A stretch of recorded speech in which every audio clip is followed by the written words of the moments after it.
Selamat datang di video ini. Hubungan Turki dengan NATO ditandai dengan konfrontasi signifikan yang mencerminkan kompleksitas posisi geopolitik dan dinamika politik internal Turki.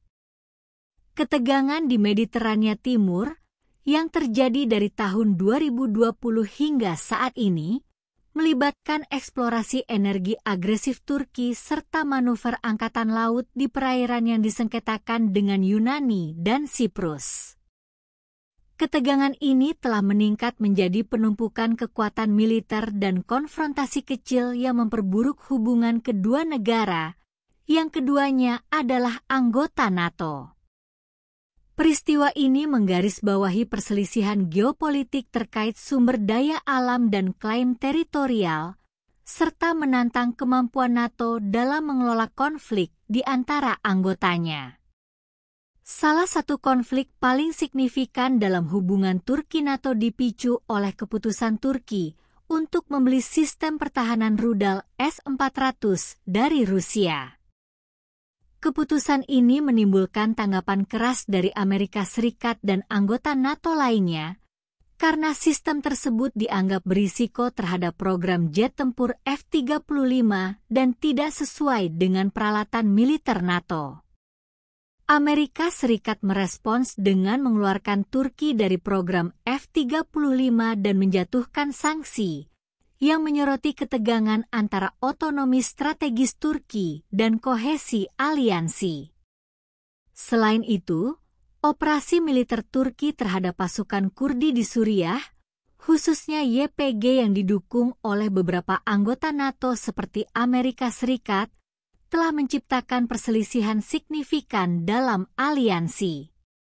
Operasi ini menimbulkan kritik dari anggota NATO lainnya, seperti Perancis, yang mencerminkan ketidaksepakatan yang lebih luas mengenai cara menangani konflik Suriah dan peran kelompok Kurdi di wilayah tersebut. Intervensi militer Turki di Siprus pada tahun 1974 juga menjadi titik pertikaian bersejarah yang memiliki dampak jangka panjang terhadap dinamika NATO.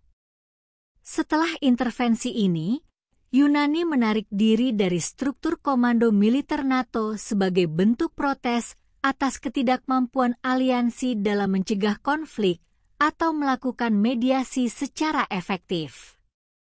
Insiden ini menyoroti kesulitan NATO dalam menangani perselisihan yang memiliki akar sejarah dan nasionalisme yang dalam. Selain konfrontasi-konfrontasi tersebut, Turki juga menghadapi ketegangan lebih lanjut dengan NATO terkait proyek pembangkit listrik tenaga nuklir di bawah Rosatom, perusahaan nuklir Rusia. Proyek ini terhambat oleh penundaan pengiriman peralatan dari Seaman Energi AG di Jerman yang mengancam jadwal proyek tersebut.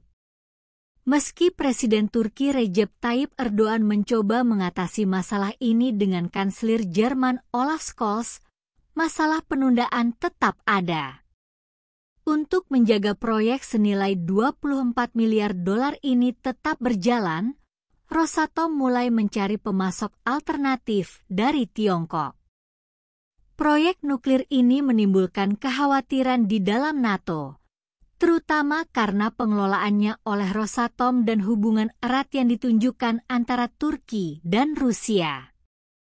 Para pejabat NATO menyatakan bahwa keputusan Turki untuk mengakuisisi sistem pertahanan rudal S-400 Rusia dan keterlibatannya dalam proyek nuklir ini menyoroti kekhawatiran lebih luas tentang dampak kebijakan luar negeri Turki terhadap aliansi.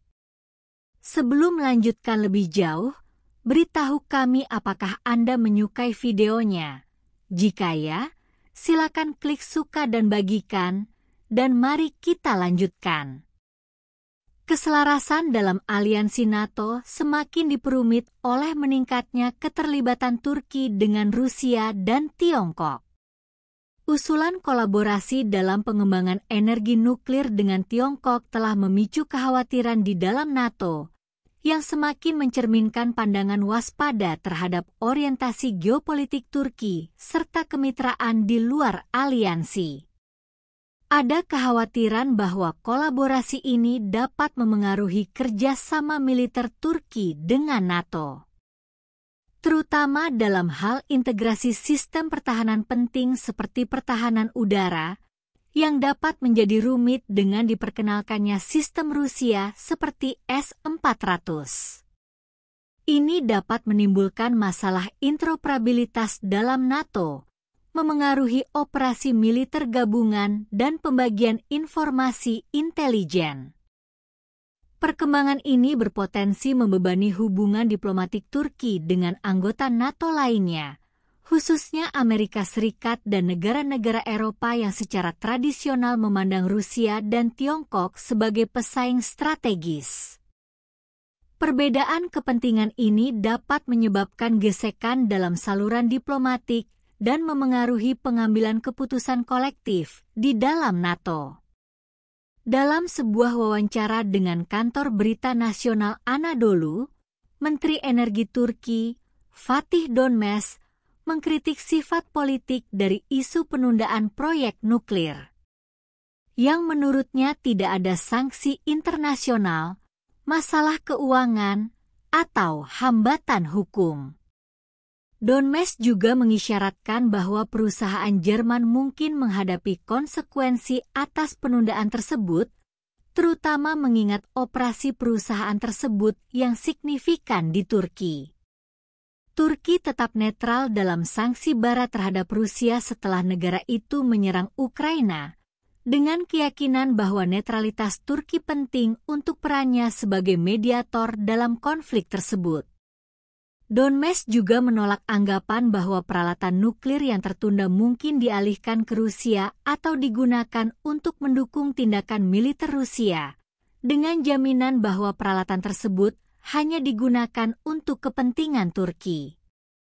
Ia juga menyatakan bahwa fasilitas nuklir tersebut tidak akan menghasilkan keuntungan dalam 15 hingga 20 tahun pertama.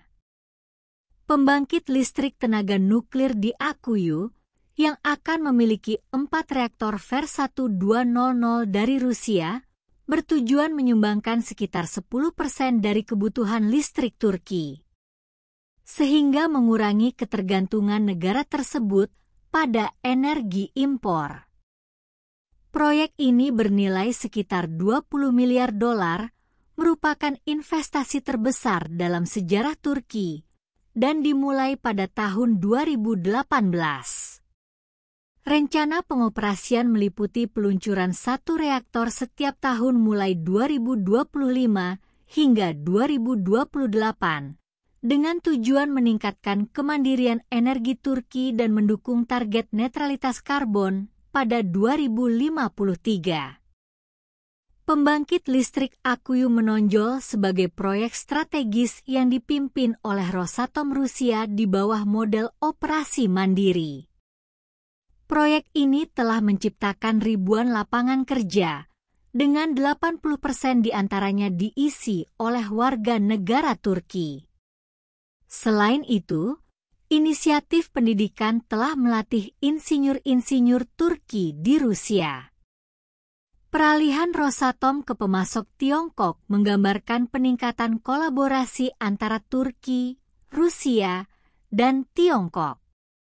Ini juga merupakan bagian dari upaya lebih luas Turki untuk memperkuat hubungan dengan negara-negara berkembang, termasuk minat Turki untuk bergabung dengan kelompok BRICS, di tengah terhentinya perundingan aksesi Uni Eropa dan tindakan hukuman dari UE terkait eksplorasi energi di Mediterania.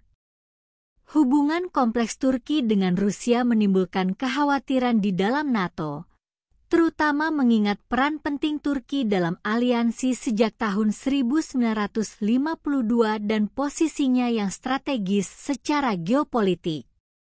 Meskipun ada potensi ketegangan, Turki tetap menjadi anggota integral NATO, terlibat aktif dalam keamanan regional, dan pada saat yang sama mempertahankan hubungan ekonomi dan pertahanan dengan Rusia. Akuisisi sistem pertahanan rudal S-400 Rusia oleh Turki telah menimbulkan sanksi dari Amerika Serikat dan perdebatan mengenai kompatibilitas sistem tersebut dengan standar NATO terus berlanjut. Pada tahun 2023, perdagangan antara Turki dan Rusia berkembang pesat, mencapai lebih dari 65 miliar dolar, didorong oleh hubungan energi yang kuat dan kolaborasi ekonomi strategis. Kedua negara juga mengurangi ketergantungan mereka pada dolar AS dalam perdagangan, terutama dalam transaksi energi, dan mempertimbangkan perjanjian pertukaran mata uang untuk memfasilitasi perdagangan menggunakan mata uang lokal. Strategi ini bertujuan mengurangi dampak sanksi internasional dan menstabilkan nilai tukar mata uang, memperkuat hubungan ekonomi antara Turki dan Rusia.